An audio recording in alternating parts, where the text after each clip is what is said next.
The Lunaverse, Episode 1, Longest Night, Longest Day, by Rainbow Double Dash.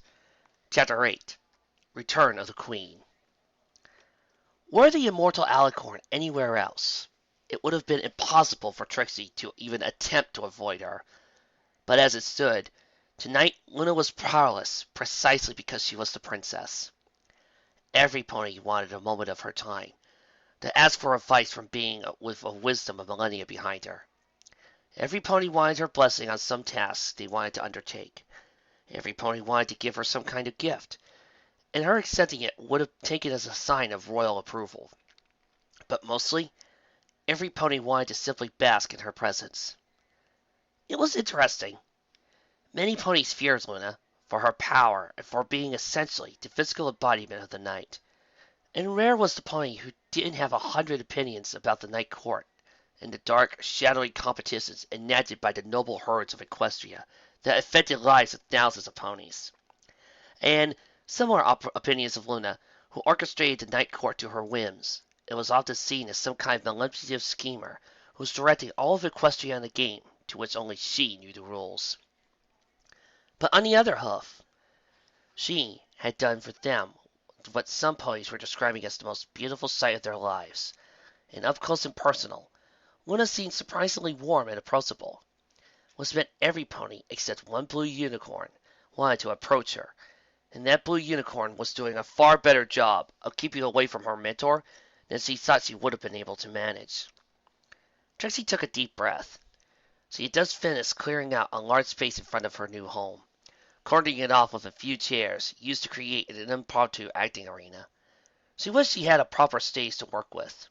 But then again, working on street level had its own charm. Or at least, that's what her grandpère said, Quartermoon, about his early days in show business.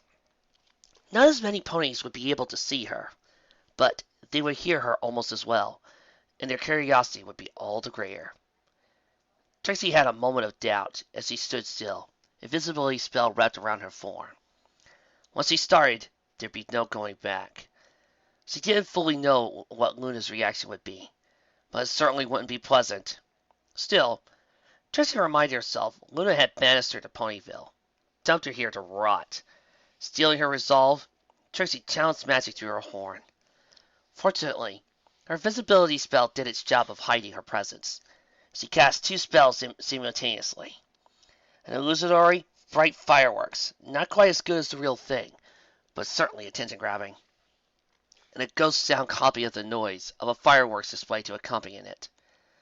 This was, of course, a crush of ponies nearby, as every pony wanted to be inside the unicorn-created bubble of warm air.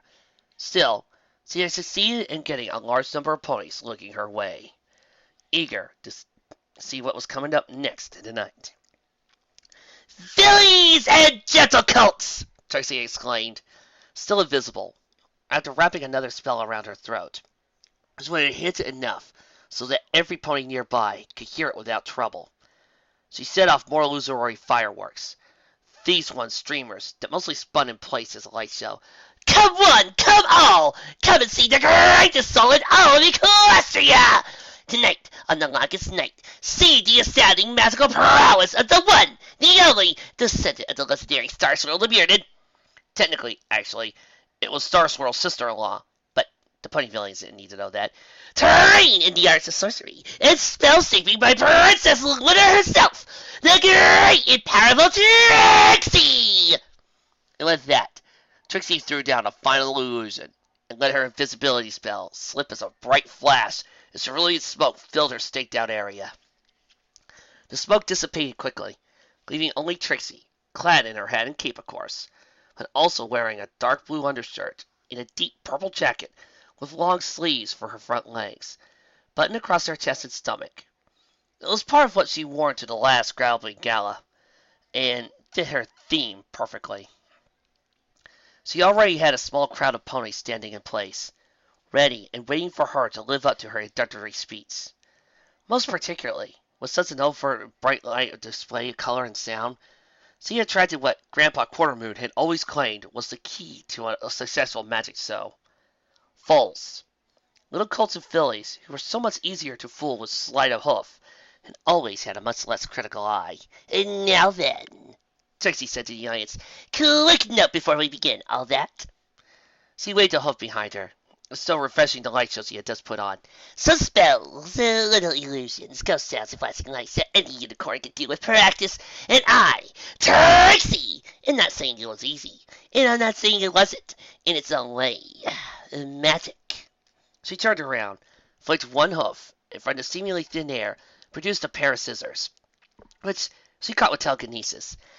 But the really impressive stuff, she said, flicking her other hoof and producing a large white quill. Well, that's what Trixie intends to show you. And later tonight, we will proceed to show you the special presentation of Full Us, featuring the great and powerful Trixie. Wait, are you saying Trixie has the full Penn and Teller? Yep. Ah! No! Trixie produced 4 more items that she had found around her home. A deck of cards, a carrot, a flask, and a pair of silver bits, as well as a sheet of paper and separate black whiting quill. Using her telekinesis, she laid out the first 6 items in front of her, from left to right in the order that she had produced them, so that the scissors were the furthest to her right and the bits furthest to her left, while the black quill and paper remained separate from the pile. Smiling at the audience, she wrote a few things on the paper, then folded it in half and moved her line of items forward, while appraising her modest audience. She smiled when she noticed one filly in particular, wrapped in a full-sized winter cloak, and sitting close to her gray Pegasus mother. You there! Trixie exclaimed, pointing a hoof at Dinky. Come here for a minute. The unicorn's filly's eyes went wide, as he looked at Ditsy Doo as though for permission. In response, Ditsy smiled and nudged Dinky with one hoof. The filly trotted forward eagerly at that, stopping on the other side of Trixie's lines of items. Say your name for the audience, Trixie said, waving a hoof for the ponies watching. The voice quickly exclaimed brightly as he looked at them, though she turned back to Trixie quickly, leaned forward a little, and spoke in a quieter voice next. I figured out how you mean the bit up here at the top of my head. Trixie smiled. It's you. Well, here's a new one.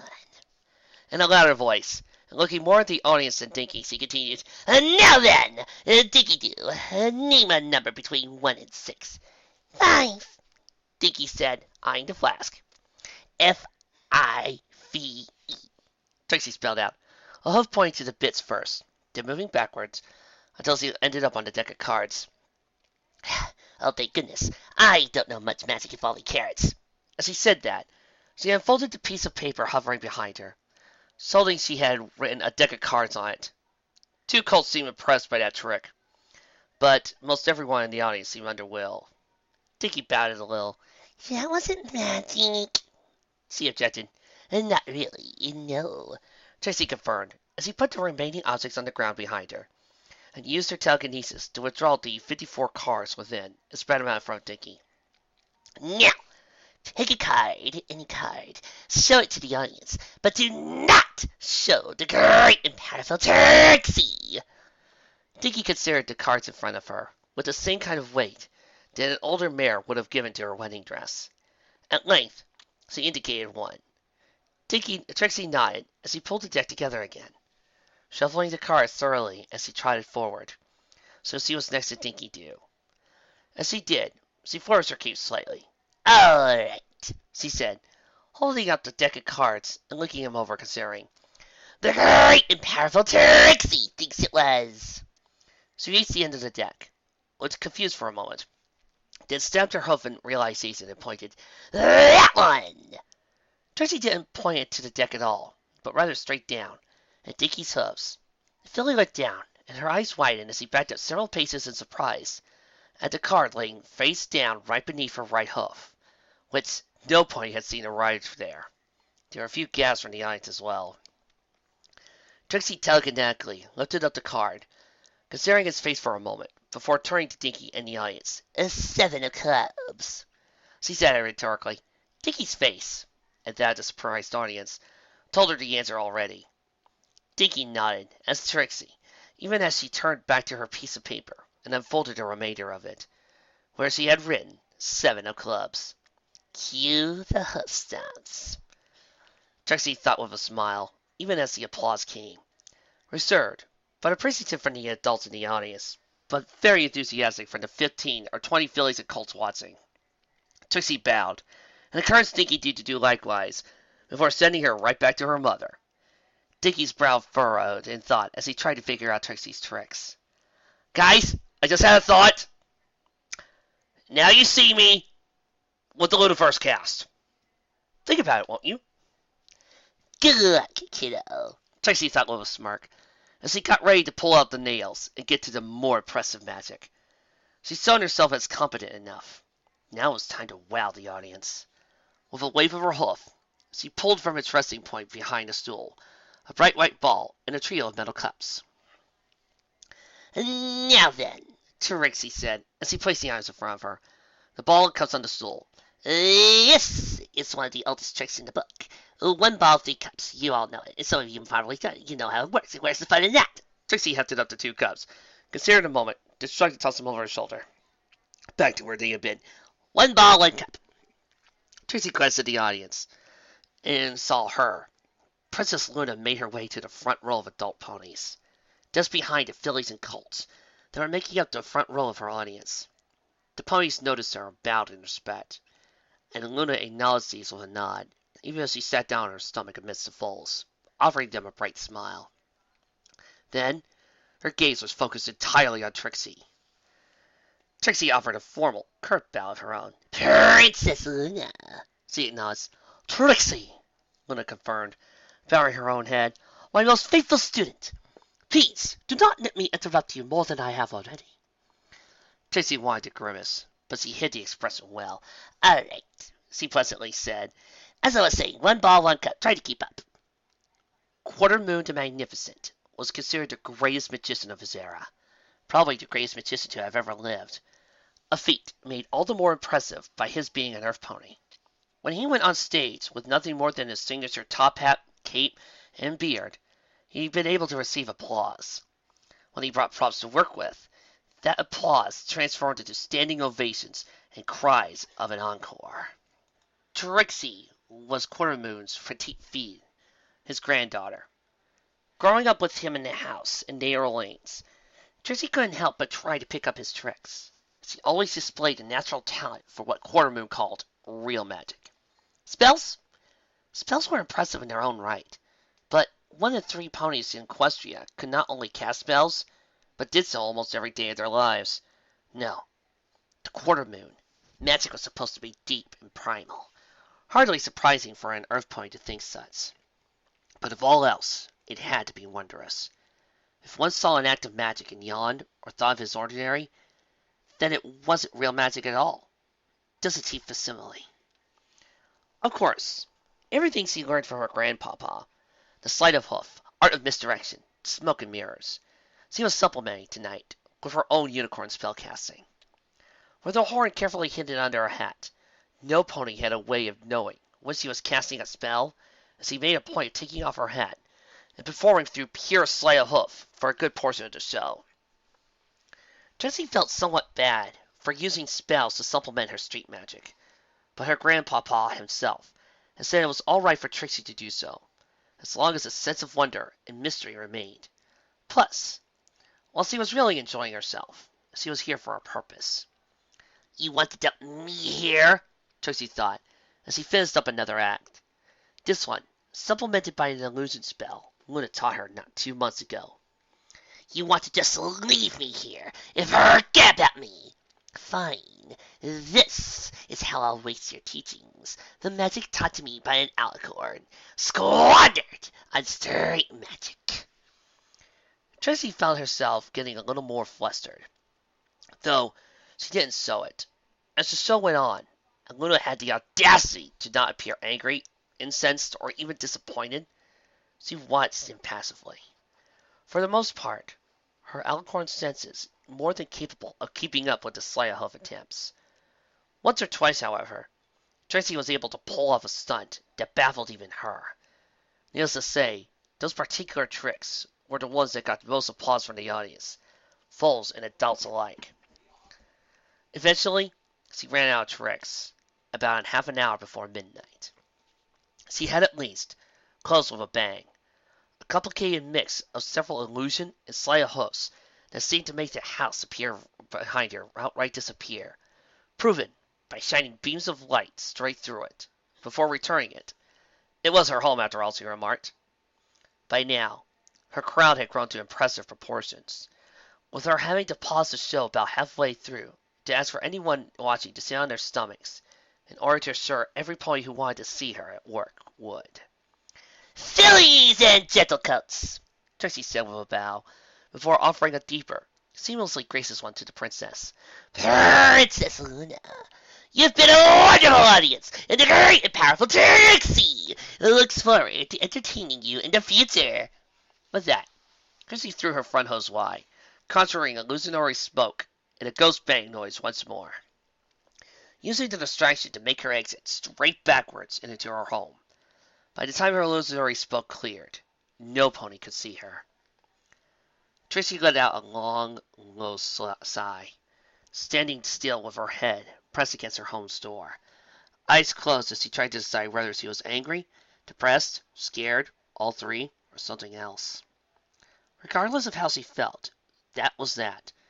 She hung up her hat near her door and trotted towards her living room, intent on getting a fire going and spending the rest of the longest night awaiting the wrath of Princess Luna. "Hello, Trixie!" Trixie wasn't even surprised at that. On opening the door to her living room, she found herself face to face with Luna.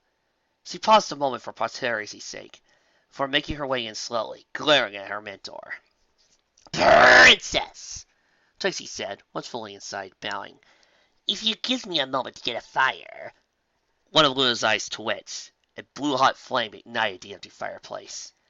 A moment later, Luna levitated a few logs and tinted into place, and let them start burning. It took a few moments, but at length the fire cooled from blue to a more comfortable red, orange, and yellow, as the logs and unnatural reactions took over for Luna's magic. "She's angry then," Trixie noted. She sat back on her haunches, staring at Luna and waiting.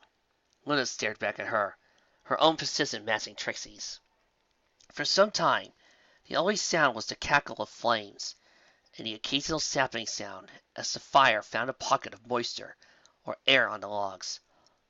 "Is it better," Luna asked at length, her voice carefully neutral, "for a leader of ponies to be loved or feared?" Trixie blinked a few times. Trixie had not been learning magic from Luna. She'd been learning rhetoric and politics as well, and that particular question was among the first that Luna ever posed to her. "Both," Trixie answered, confused at the conversation's turn. "It's best to be both, if possible. And it's not. The ability to create such feelings in others can rarely be found in a single pony." "Then it depends on the pony," Trixie continues. "Some ponies do better with love, some with fear. It depends on the circumstances of the times. Love is more sure than outside a leader's control. Fear is totally within her control, but can lead to—" "Yes, yes," Luna responded, leaning forward. "But whether a leader is loved or feared, one must always avoid." "Hate," Trixie responded. "Contempt." Luna nodded, leaning back. "Trixie," she said, "you have spent the last year moaning and complaining without end about not being able to put everything I've taught you to practical use. You have been wasting your time rather than continuing your studies. You have grown arrogant and self-assured about your own abilities, such that you managed to drive away the very, very small number of ponies left in Canterlot willing to give you your taunts. And, after you melted the ice palace in a bout of stupidity, you somehow managed to convince me that it was, in a way, my fault, that I was squandering your talents, that you were right, that it was time you were given a real job, real responsibility within my night court." Luna stood. 2 days, she said, as she began to pace around in a long, slow circle around Trixie. "You have been in Ponyville for 2 days, and what have you managed to do? I have been insulted by ponies all night, Trixie, asking me to intervene in their problems. And can you guess, Trixie, what name has come up often tonight?" Trixie could, but she remained stoically silent, staring straight ahead, rather than following Luna's pacing form. Luna's eyes narrowed at that. Your name, of course. Luna continued. I had one carrot top asking for official royal sanction of her food stall tonight because she feared reprisals of the Apple Trust. When I asked her why she dared to set up the stall in the first place if she was so afraid, she said it was because she was blackmailed by you. Next, I was confronted by a weather pony named Raindrops, who asked me officially to outlaw weather for hire ponies and do extreme things to a certain few in particular. When I asked why, she outlined how you brought a dozen into town on short notice, and by doing so, essentially told her and her entire weather team that they were incapable of doing their jobs. This was especially stinging at her, because it appears that the storm over the Infantry Forest, which the weather for hire ponies were brought in to deal with, had dissipated utterly over the past few hours. Following this, I met a unicorn named Rarity, who was crawling with an earth pony named Charlie. Rarity alternated between informing me that Charlie ruined everything and apologizing profusely for the decorations. When I remarked they seemed adequate, she almost fainted and went on a great length about how they used to be different, showed me her wonderful sketch even, and how you forced her to taste everything for Charlie. This despite Charlie not asking to do so. Then there was Lyra Hotstrings, a graduate of my own academy who I happened to bump into. When I complimented her music, honestly, I was expecting the anthem, and her last-minute change of mind was both surprising and more appropriate, and remarked that I was grateful that at least some pony seems to have benefit from your presence. Well, the look on her face told me much of what I needed to know anyway, but at my insistence, she went into details of how you, by insulting her chosen profession, conned her into playing. Luna's slow pace brought her full circle, into right in front of Trixie. She did not back down as she glared at Trixie, the blue unicorn matching it evenly. And lastly, she said, I met the local leader at the Apple Trust, Applejack. She had a lot to say about you trampling over ponyfield traditions, about you challenging the quality of her family's produce, and essentially about you being rude, confrontational, and always unbecoming of a representative of my night court. But there was another recurring theme besides your name, Trixie. Do you know what it was? Trixie remained silent. Luna's scowl deepened as he spread her wings wide, took several steps forward, getting close to Trixie. Trixie, answer me, she said evenly. Trixie clenched her teeth. They want me gone, she guessed, don't they? Immediately, Luna confirmed. She lingered close to Trixie a moment more, before withdrawing, closing her eyes and shaking her head sadly, then wincing a little and rubbing one temple on her hoof. This is not aided by the fact that I've had the worst headache I've had in centuries all through the night. After a moment, she turned to look at Trixie. Oh, but that reminds me. Your magic so. I am very, very disappointed, Trixie. Trixie suppressed a grin. Why? She asked. You don't think I'm squandering your lessons, do you? No, Luna responded. Trixie's eyes widened at that as Luna continued. In fact, I wish you had hit upon this idea sooner. You are a vain, elegant, attention-seeking pony, Trixie.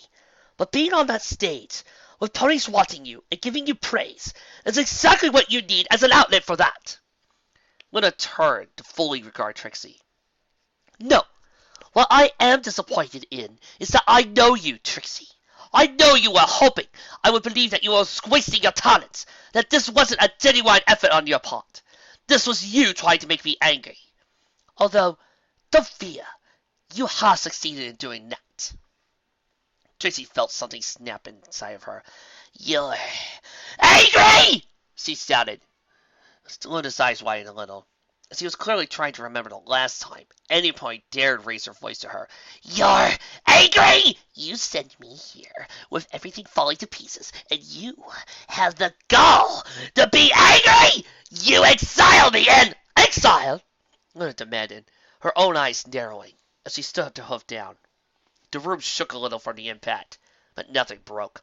Trixie, you're the one who demanded more responsibility, and I gave it to you! No, you didn't! Trixie exclaimed, her glowing brightly, as he ripped the former Baron's letter from her cape and hurled it at Luna. The Elkhorn Princess caught it, looking it over. Trixie didn't wait as he stalked around. You sent me here, with the food being all the same thing, which I know you hate, and the weather spiraling out of control, and the music being handled by the most introverted pony I've ever seen, so I can suffer the ice powers before I get to spend the rest of my days here in this stupid town! You will not bet us, Trixie! Luna shouted back, as he finished reading the letter. Then why am I here? Because you asked to be! Luna retorted, once more stomping a hoof. Trixie, have you ever held any position in my court? What? Did you expect to be given a position in Manhattan, Philadelphia, New Orleans? Did you expect me to shower you with land and titles? Ponyville is a large but comparatively quiet town, making it an excellent first appointment. That, Trixie began, then choked on her own words as the lightning struck hard as any lightning bolt. That makes a lot of sense, actually.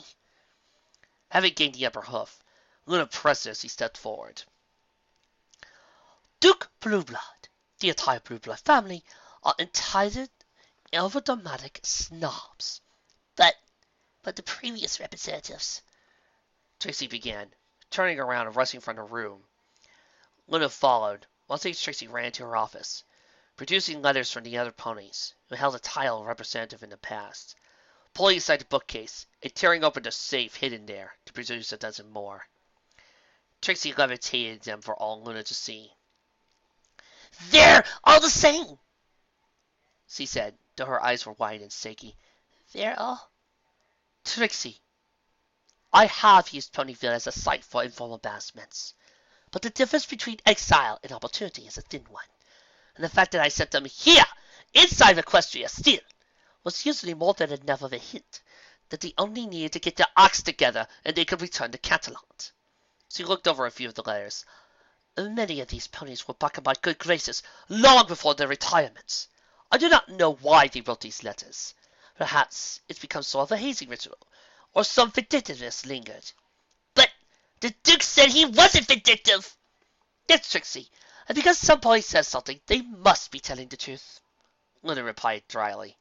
She glared at Trixie. So, let me see if I understand your line of reasoning.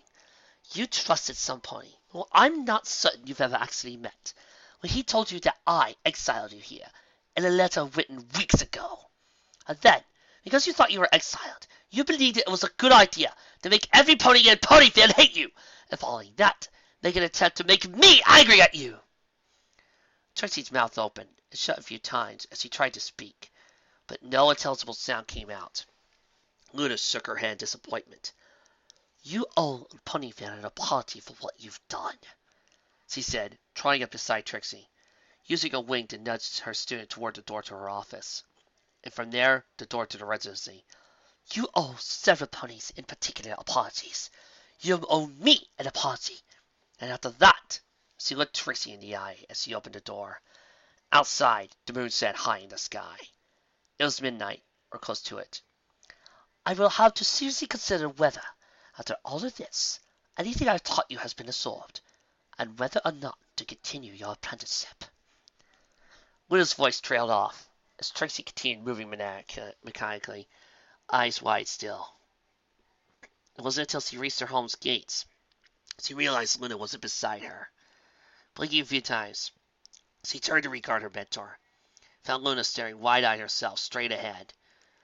Due to the alignment of Trixie's house, it meant that she was staring almost perfectly to the east, where in the far distance dawn's first light was beginning to creep over the horizon. Late, Trixie said, her translated despair shattered. Late, princess. Why are you raising the sun?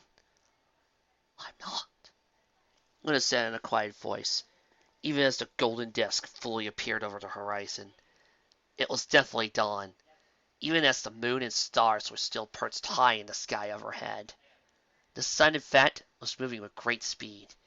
Trixie had never seen the celestial body move before, charging straight towards the highest point in the sky, as though it intended to sever the moon from orbit. The stars themselves were also not moving in the sky, hurrying away out of the burning orb of fire, clearing a path in the brightening sky. Some of the stars were not fast enough, however, and as the sun touched them, they would flare suddenly, then vanish utterly. Is it really a good idea to have the sun and the moon in the same sky at the same time? Trixie began, looking back to her teacher. Her words died in her throat when she saw the expression on Luna's face. Trixie had seen Luna angry. She'd seen her sad. She'd seen her happy. She'd seen her confused, irritated, tired, excited, enraged, ecstatic, embarrassed, and a million other emotions. But she had never before seen Luna look frightened. And properly speaking, she still hadn't. Because to Trixie, Princess Luna did not, right now, look frightened. Princess Luna looked terrified. Princess! Trixie began. When Luna's eyes snapped shut, and her horn glowed, her form dissolved into blue starry mist and shot away, towards the center of Ponyville. Eyes wide, Trixie dashed off after her. Princess Luna arrived in her mist form, in the center of the town as the sun was nearing the moon, which itself seemed to be either shrinking in the sky or else drawing backwards, moving away from the planet as it orbited and making room for the sun, even as it edged its appeared to touch the edge of the moon. Most ponies in Ponyville, or indeed Equestria, did not have experience with seeing quite as range of emotions on their princess's face as Trixie, but even still, none of them had ever expected to see the look of abject terror that was transfixed on Luna's face as her mist form rematerialized in the town center, eyes darting from pony to pony. Run! Luna exclaimed, in volumes she normally reserved for making public proclamations from atop Canterlot Solace Tower. Run, my little ponies! The sunrise is not my doing! Flee to the forest and hide! She was interrupted by a cry of pain. Ah! Her own, as the sun continued its movement, beginning to eclipse the moon. The moon itself began to blacken, as though being burned by the sun, and though the burns did not physically appear on Luna. Her front hooves gave out as she howled at the fiery sensations that felt like they were spreading across her body. Unfortunately, this produced the exact opposite of what she wanted to happen. Ponies rushing forward to her tormented princess, looking to help her. Screaming in frustration, Luna spread her wings wide, with enough force to shove the ponies back a good 30 feet. No! She exclaimed in spite of her pain. You need to! The words died on her lips, as there was a hiss and a snapping sound, followed by the air around Ponyville igniting. As Luna watched in horror, a line of yellow and orange flames raced around the edge of town, becoming a wall of fire 50 feet high. Several terrified Pegasi tried to fly over the flames, but they would flare up as they draw near, forcing the Pegasi back. The only sound that could be heard above the crackling of flames, which, at least, did not seem to be burning on the buildings of Ponyville, was the screams of terror, fright, and confusion. At length, the moon was completely eclipsed by the sun, which flared brightly once, then a second time even brighter, then a third time, so bright as to turn every pony's field of vision white, even Luna's. Then, silence. A terrible silence, obviously magically created, since every pony was still trying to scream in terror. They only stopped when the futility became obvious, and their vision began to return. My little ponies. A voice broke through the silence, as the sound of wings beating steadily, and a long, slow sleep permeated the air. My precious subjects, rejoice! Every pony, Luna included, looked up at the unnatural midday sky, and saw her, a large, white alicorn, taller than even Princess Luna without her horn, majestic swan-like wings, beating steadily to perfectly control her descent into the world below. Though features beyond that were difficult to make out as she glowed almost as bright as the unnatural sun. At length, she settled down on the cobblestone plaza that surrounded Town Hall. Only then, as though touching the earth somehow lessened her, did the glow that permeated her fade, and the ponies could see her in detail. Her mane and tail made from animate flames, her cue mark of a golden full sun, her regal, subdued smile, and her eyes completely white, lacking iris, pupil, or anything else that would mar to their appearance. Rejoice! The alicorn repeated, a broad grin on her face. Your true queen hath returned! Luna forced herself to her hooves, ignoring the pains she felt all across her body. A pain that was lessening, at least, as her moon continued to withdraw from equestrian orbit. She was breathing in great gasps. She realized she was trembling in fear. She only stopped with a supreme exertion of effort, and only for the benefit of her ponies. The white alicorn's smile warmed slightly as he regarded Luna. "Ah!" she said, taking a step forward. "Sister! Thou hast grown since I last set eyes upon thee." Luna could only utter a single word in response. "Corona."